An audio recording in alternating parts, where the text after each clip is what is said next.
The fight oligarchy tour with Bernie Sanders and AOC continued over the weekend. And we're going to look at a few clips here. The big picture is massive crowds of highly engaged people where we wonder, are they going to vote in November of 2026? Let's start with Congresswoman Alexandria Ocasio-Cortez accurately pointing out that the White House backing off on tariffs, pausing exemptions, all this stuff, it never was about what they claimed it to be about. Take a listen. And we saw this play out this week with Trump's corrupt and disastrous tariff scheme. I hope that we all see now that the White House's tariff shuffle here didn't have anything to do with manufacturing like they claimed. It was about manipulating the markets.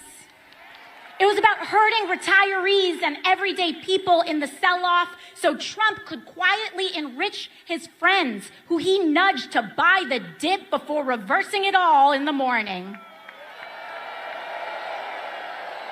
Donald Trump is a criminal. A criminal found guilty of 34 felony counts of fraud. Of course, he is lying and manipulating the stock market too. He is at his best making himself, the billionaires who back him, and the members of Congress who trade with him rich. Not you, not me, not the people. And to be clear, I don't care what party you are, Democrat or Republican. I don't care what position one holds. Members of Congress and elected officials holding and trading individual stock is wrong. It must end, and we must ban it. AOC is distilling down the entire tariff fiasco in a way that seems pretty intellectually honest for once to me, which is that it's not really economic policy. It's cronyism and market manipulation at its core. And the broader message from AOC before Bernie spoke was that democracy and oligarchy are opposites. You can't have both. Oligarchy or democracy, but we cannot have both. Los Angeles, I've made my choice. We must fight the oligarchy that has created this nightmare. And that is why I have never taken money from lobbyists or corporations, and it's why I never will. And then Bernie speaking and Bernie really riling the crowd up, talking about housing, really talking about kitchen table issues, stuff that is not esoteric and distant from the day-to-day lives of people. Here in LA, in Burlington, Vermont, and all across this country, we have a major housing crisis.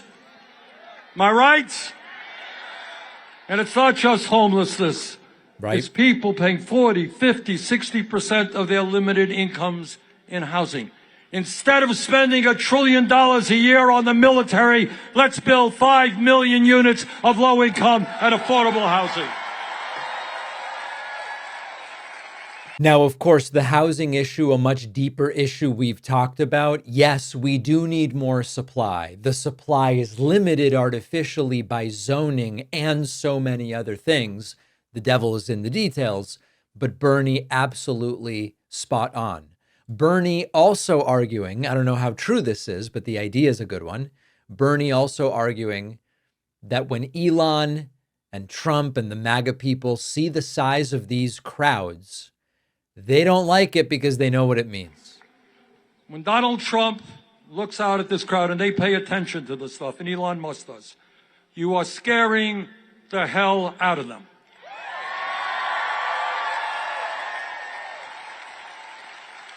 Because they know what you know and what I know, is that they are the 1%, we are the 99%.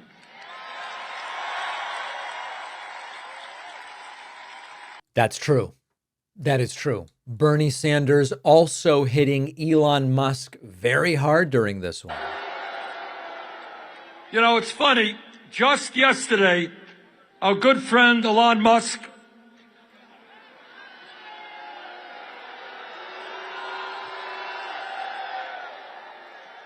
Mr. Musk sent out a tweet.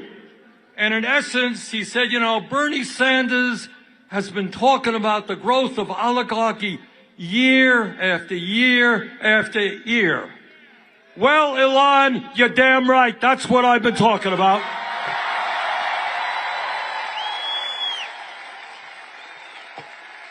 The difference is, I'm no longer talking about how we're moving to oligarchy. I'm talking about how we are living today in an oligarchic form of society. 3 months ago, when Trump was inaugurated, standing right behind him during his inauguration were the three wealthiest people in this country, Mr. Musk, Mr. Bezos, and Mr. Zuckerberg. And right behind them were 13 other billionaires who Trump had nominated to head up major federal agencies. And then finally, Bernie talking, and I love this, about the religion of the oligarchs. In America, one person, one vote, not billionaires buying elections. And let me tell you something about the oligarchs. They are very, very religious people. But their religion is not based on doing unto others as you would have them do unto you. Their religion is not based on love or justice. Their religion is based on greed, greed, and more greed. All over this country, in Vermont, California, all over this country, we have a serious problem with drug addiction, with alcoholism, with other forms of addiction. But in my honest opinion, the most serious addiction crisis we face is the addiction of the oligarchy toward greed. They got billions and billions of dollars. It's not enough. They need more. And if they have to step on the poor and the disabled and working class people, that is what they will do unless we stop them, and we will stop them. Absent anything else happening on the Democratic side, I think that we've got to lean into this energy right now. The Cory Booker speech, the fight oligarchy rallies. These aren't solutions that get people health care and housing. No, we all acknowledge that. But you've got to start somewhere. And this is the most energy we've seen in a long time. After researching, writing, refining, The Echo Machine, my book, is finally out. This is not just a book about how American politics got so broken. It's also about what's happening right now and what we can still do to stop things from getting worse. Trump's been back in power.